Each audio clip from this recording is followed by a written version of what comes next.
Good morning all of you. Edge Academy platform पर आपका हार्दिक अभिनंदन स्वागत। जैसा कि आपको सबको पता है कि हमने लास्ट लेक्चर में सेल वॉल को डिस्कस किया था। सेल वॉल की अगर हम बात करें तो सेल वॉल की फंक्शन स्ट्रक्चर हमने देखी थी। स्ट्रक्चर के बाद में अब चलना है फंक्शन की ओर कि सेल वॉल के जो मेन फंक्शन क्या क्या है, उस फंक्शन को हम स्टार्ट करने जा रहे हैं। एक चीज़ मैं बता दूं कि लास्ट में हमने जो डायग्रामेटिक स्टडी की थी सेल वॉल की, उसमें मैंने आपको middle lamella, primary wall, secondary wall और टर्सरी वॉल, उसका एक बार फिर मैं आपको बता देता हूं कि अगर उसकी और अगर आपको डिटेल में स्टडी करनी है तो पीडीएफ के रूप में आपको इंग्लिश मीडियम, हिंदी मीडियम की पीडीएफ हमारे टेलीग्राम चैनल एज एकेडमी के नाम से है, उसको आप ओपन करिएगा, आप वहाँ से डाउनलोड कर सकते हैं। ठीक है, अब हम बात करते हैं इसके सेल वॉल के क्या क्या फंक्शन है, उसके हम बात करने जा रहे हैं। तो इसमें एक पॉइंट आपको वहाँ छूट गया था, तो इसमें है कि सेल्यूलोज। सेल्यूलोज के बारे में ये कहा जाता है कि सेल्यूलोज जो है इस पृथ्वी पर सबसे अधिक मात्रा में पाया जाने वाला कार्बोहाइड्रेट है। ठीक है, तो cellulose most abundant carbohydrate on earth, use in cotton, cloth और फाइबर्स, और आपके इसके साथ साथ पेपर्स जो है इसमें सेल्यूलोज यूज़ होता है। तो ठीक है, तो कह सकते हैं कि सेल्यूलोज जो है आपका पृथ्वी पर पाए जाने वाला सबसे अधिक मात्रा में पाया जाने वाला कार्बोहाइड्रेट है। तो ये आप चीज़ नोट कर लिएगा, ये कंपटीशन में कहीं बार पूछा जाने वाला क्वेश्चन है। इसके अलावा एक चीज़ और वहाँ आपके मिस हो गई थी कि माइक्रोप्लाज्मा जो है वो लेक सेल वॉल, मतलब कह सकते हैं कि माइक्रोप्लाज्मा जो है उसमें सेल वॉल एब्सेंट होती है। सेल वॉल का जो मेन फंक्शन होता है वो होता है कि कोशिका को शेप प्रोवाइड करना, प्रदान करना, आकृति और आकार प्रदान करती है, जिससे एक उसको निश्चित आकृति मिल जाती है कोशिका को। लेकिन अगर माइक्रोप्लाज्मा में अगर हम बात करें तो इसमें जो सेल वॉल है वही एब्सेंट है। और मैंने आपको जब इसमें सेल थ्योरी में एक चीज़ बताई थी कि माइक्रोप्लाज्मा जो है उसको पादप जगत का बहरूपिया और पादप जगत का जोकर कहा जाता है। तो यही कारण है, क्योंकि इसकी सेल वॉल अगर इसमें एब्सेंट होगी तो ये किसी भी शेप का किसी भी अपना आकार बदल सकता है। इसकी कोई मतलब एक निश्चित बाउंडेशन नहीं होगी कि इसका आकार फिक्स हो, क्योंकि सेल वॉल का जो फंक्शन होता है वो होता है कि एक जो भी पर्टिकुलर सेल होती है उसको शेप आकृति प्रदान करना। ठीक है, अगर इसमें सेल वॉल नहीं होगी तो ये किसी भी आकृति का रूप धारण कर सकता है, इसलिए इसे पादप जगत का बहरूपिया या पादप जगत का जोकर कहा जाता है। ये भी क्वेश्चन कंपटीशन में पूछा जाता है।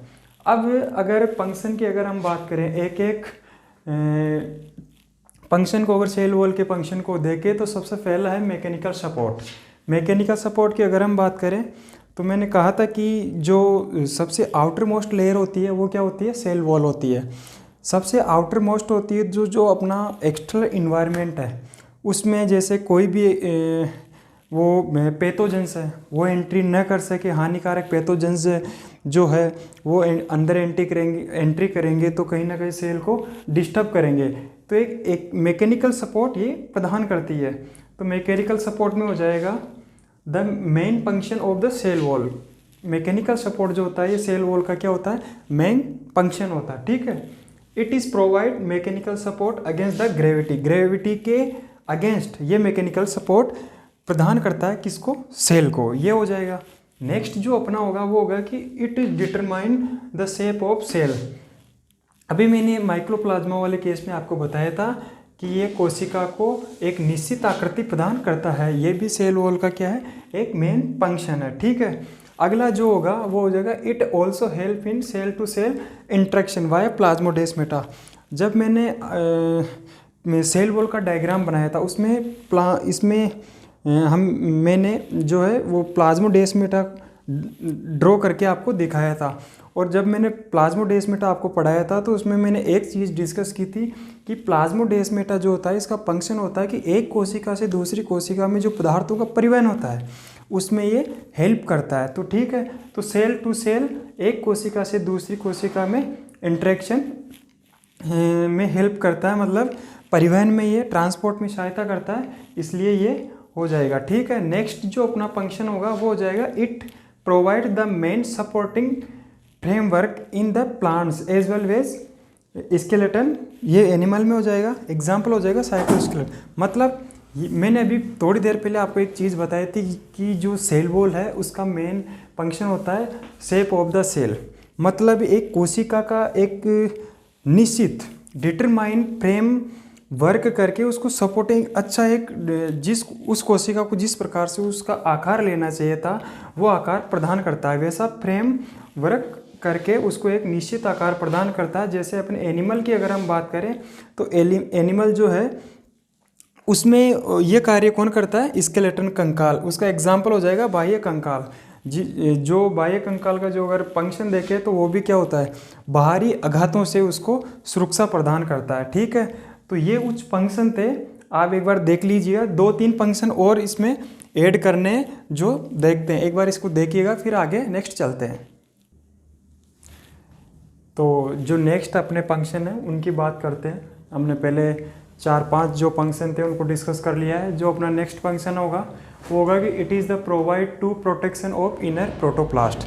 मैंने पहले भी आपको बताया था कि जो सेल वॉल है वो प्लांट की क्या होती है, प्लांट के सबसे आउटर मोस्ट लेयर होती है। ठीक है, आउटर मोस्ट लेयर होगी तो जो भी इन्वायरमेंट, बाह्य इन्वायरमेंट से जो भी मतलब उसको आघात पहुंचेगा, जो भी उसको चोट पहुंचेगी, उससे जो इनर प्रोटोप्लास्ट है, साइटोप्लाज्म में, उसी को किसी प्रकार की हानि ना हो, उसके लिए वो उसको सुरक्षा प्रदान करती है। ठीक है, तो हो जाएगा it is provide to protection of the inner protoplasm. जितना भी सारा लिक्विड कंटेंट है उसको किसी प्रकार की हानि ना पहुंचे, उसके लिए ये सुरक्षा प्रदान करती है सेल वॉल। क्योंकि सेल वॉल क्या होती है, सेल वॉल सबसे बाहर की ओर सबसे बाह्य परत होती है, इसीलिए कह सकते हैं क्योंकि जो भी सबसे पहले अगर सेल के टच में आएगा तो सबसे पहले किसके टच में आएगा, जो भी हानिकारक पैथोजेंस कुछ भी होंगे वो सबसे पहले जो सबसे बाहर की लेयर होती है उसके टच में आएगा, तो जिससे कि इनर जो प्रोटोप्लास्ट है उसको किसी प्रकार की हानि न होगी, तो उससे उसको प्रोटेक्शन प्रदान करती है। जो अपना नेक्स्ट होगा वो होगा it also help in the permeability. Permeability मतलब पारगम्यता।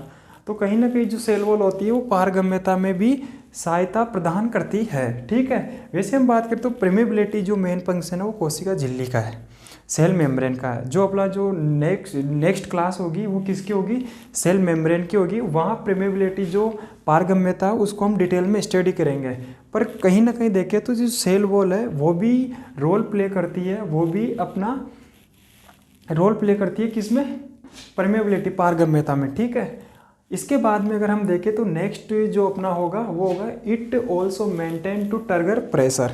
टर्गर प्रेशर जब हम फिजियोलॉजी पढ़ेंगे, फिजियोलॉजी में जब पहला चैप्टर अपना स्टार्ट होगा ट्रांसपोर्ट इन प्लांट, स्फीति दाब, ट्रिगर प्रेशर क्या होता है वहाँ डिटेल में हम डिस्कस करेंगे।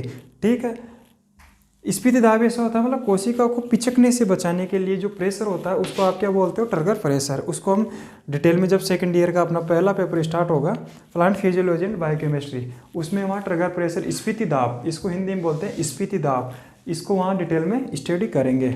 जो लास्ट एंड फाइनल फंक्शन होगा वो होगा it is the provide to protection from pathogens. मैंने पहले भी बताया था ऐसा हानिकारक पैथोजेंस जो सेल वॉल को हानि पहुंचाए उससे सुरक्षा प्रदान करती है पैथोजेंस से। ये भी एक इम्पोर्टेंट फंक्शन हो जाता है सेल वॉल का। इस प्रकार से अगर हम बात करें तो ये सेल वॉल जो अपने इससे पहले वाला लेक्चर था और जो आज वाला लेक्चर है इसमें 2 लेक्चर में सेल वॉल कंप्लीट होती है। इसके पढ़ने के बाद में आपको कहीं बीएससी के लिए चीज़ें बहुत सफिशिएंट है, इतना अगर पढ़ लोगे तो ये आपके लिए बहुत सफिशिएंट है, इंग्लिश मीडियम और हिंदी मीडियम दोनों के लिए। लास्ट लेक्चर में कहीं स्टूडेंटों की रिक्वायरमेंट थी कि आप हिंदी बोलने का भी ट्राई करिएगा। तो मैं एक चीज़ कहता हूँ, जिस स्टूडेंट को अगर आगे कुछ एमएससी की प्रिपरेशन करनी है तो अभी से इंग्लिश पढ़ने की हैबिट डालें, क्योंकि धीरे धीरे आप में इम्प्रूवमेंट होगा, पढ़ने की हैबिट आप में दिखाई देने लगेगी। फिर भी मैं कोशिश करूँगा कि हिंदी बोलने की मैं कोशिश करूँ। ठीक है, तो अपना जो सेल एनवलप में पहला जो है सेल वॉल हमने डिस्कस कर लिया है। अब जो नेक्स्ट अपना टॉपिक होगा वो होगा सेल मेम्ब्रेन। तो सेल मेम्ब्रेन अगला जो अपना लेक्चर होगा उसमें सेल मेम्ब्रेन डिस्कस करेंगे। और जूलॉजी का मैंने आपको पहले बता दिया है 18 तारीख से हमारी जूलॉजी स्टार्ट हो रही है।